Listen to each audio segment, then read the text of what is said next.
বিধায়কের বক্তব্যের নিন্দা। সুধীবৃন্দ, বিভিন্ন নিউজ ও পত্রিকায় প্রকাশিত হচ্ছে যে বসনগরের বিধায়ক তোফাজ্জল হোসেন সাহেব বিধানসভায় দাঁড়িয়ে বলেছেন, দেশ ও রাজ্যে বিভিন্ন অপরাধজনিত কর্মকাণ্ডের সাথে জড়িত মুসলিম জাতি। উনি কোনো মুসলিমকে ছাড় দেন নাই। ওনার এই বক্তব্য দ্বারা মুসলিম জাতি আঘাত পেয়েছেন।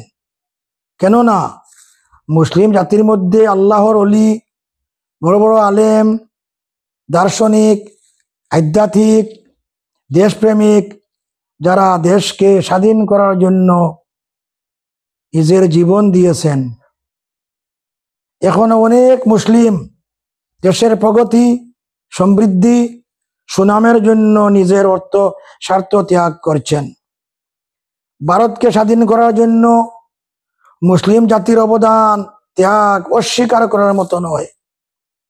ডক্টর এপিজে আব্দুল কালাম, মৌলানা আবুল কালাম আজাদ রহমতুল্লাহ আলাইহি, জনাব ফখরুদ্দিন আলী আহমদ সাহেব রহমতুল্লাহ আলাইহি, এই মতো হাজার হাজার মনীষীরা সন্ত্রাসের বিরুদ্ধে, অপরাধের বিরুদ্ধে নজিরবিহীন কাজ করেছিলেন। জাতিকে জড়িয়ে এত বড় অপরাধ দেওয়ার অধিকার তো উনার নাই। এই কথার প্রমাণ উনার নিকটে থাকলে প্রমাণ দেওয়ার জন্য দাবি করছি। যদি উনার কথা সত্য হয়, তাহলে উনি তো মুসলিম সমাজের একজন। অপরাধজনিত কর্মকাণ্ডে জড়িত থাকার পরও কিভাবে উনাকে বিধায়ক করা হলো এবং মুসলিম সমাজ থেকে ওয়াকফ কমিটির চেয়ারম্যান, হজ কমিটির চেয়ারম্যান, সংখ্যালঘু মোর্চার চেয়ারম্যান ইত্যাদি কেন করা হচ্ছে, এর উত্তর চাই। উনার অতীতের কিছু কর্মকাণ্ড, কথাবার্তা মুসলিম সমাজের শিক্ষিত বুদ্ধিজীবী, জ্ঞানী গুণী সমর্থন করছেন না। উনার জানা থাকা দরকার, ভারতবর্ষ ধর্মনিরপেক্ষ রাষ্ট্র। ভারতের সংবিধান প্রত্যেক সম্প্রদায়কে সমান অধিকার দিয়েছে। এই অধিকারকে সুরক্ষিত রাখার নাম সাম্প্রদায়িক সম্প্রীতি ও জাতীয় সংহতি। সাম্প্রদায়িক সম্প্রীতি এবং জাতীয় সংহতির অর্থ এই নয় যে হিন্দুরা মসজিদে এসে নামাজ পড়বে এবং মুসলিমরা মন্দিরে গিয়ে পূজা করবে, হিন্দুরা কবরস্থানে গিয়ে মৃতকে দাহ করবে আর মুসলিমরা শ্মশানে গিয়ে মৃতকে কবরস্থ করবে। সাম্প্রদায়িক সম্প্রীতির হলো খাওয়া খাদ্যের ব্যাপারে প্রত্যেক ধর্মাবলম্বী নিজ নিজ ধর্মের বৈধ ও পছন্দ মতো খাবেন। একই পুকুরে সবাই স্নান করবেন, একই রেশন দোকান থেকে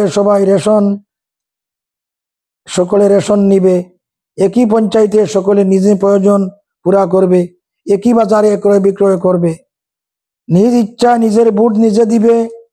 ভারতের সংবিধানে দেওয়া অধিকার মূলে দেশের পক্ষে এবং মানুষের সম্মান ও জাতির সম্মান রক্ষা করে বাক স্বাধীনতা প্রয়োগ করবে। প্রকৃত কোনো হিন্দু মসজিদ ভাঙবে না, প্রকৃত কোনো মুসলিম মন্দির ভাঙবে না।